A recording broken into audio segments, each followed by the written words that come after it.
안녕하십니까. 도시헌입니다. 자료가 말하는 일제 침탈 실상, 오늘은 한일병합조약의 불법성에 대해서 이야기해 보고자 합니다.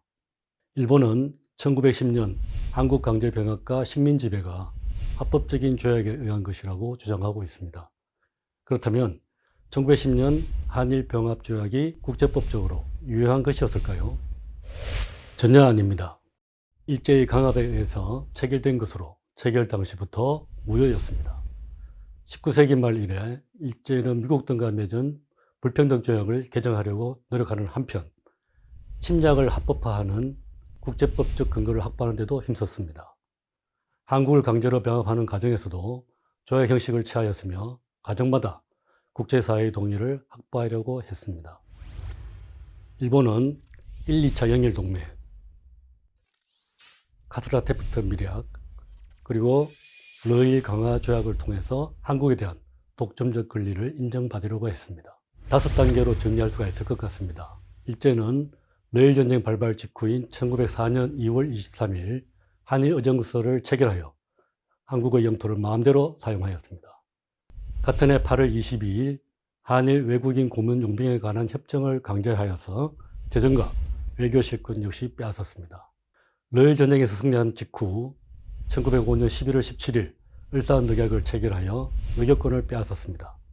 그리고 고종 황제가 을사늑약의 부당함을 국제사회에 알리고자 만국평화회의가 열리는 해외에 특사를 파견한 것을 구실 삼아서 고종을 강제로 퇴위시켰습니다.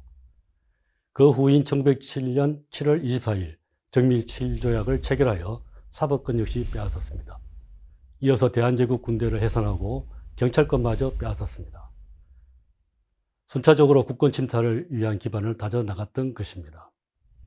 일제 침략에 맞서 봉기한 의병들은 군대와 경찰을 내세워 철저하게 탄압하였으며 한반도에는 일본군 2개 사단을 배치하여 1910년 8월 22일 한일병합조약을 강제로 체결하여 국권을 빼앗았던 것입니다.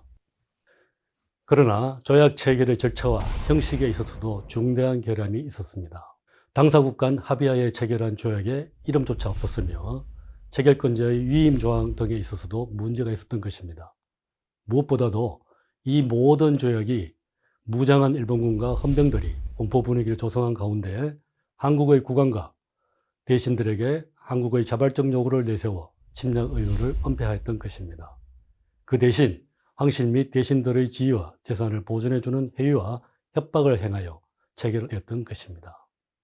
한일병합조약은 일제의 단계적인 침략을 통해서 이루어진 전형적인 불법조약입니다.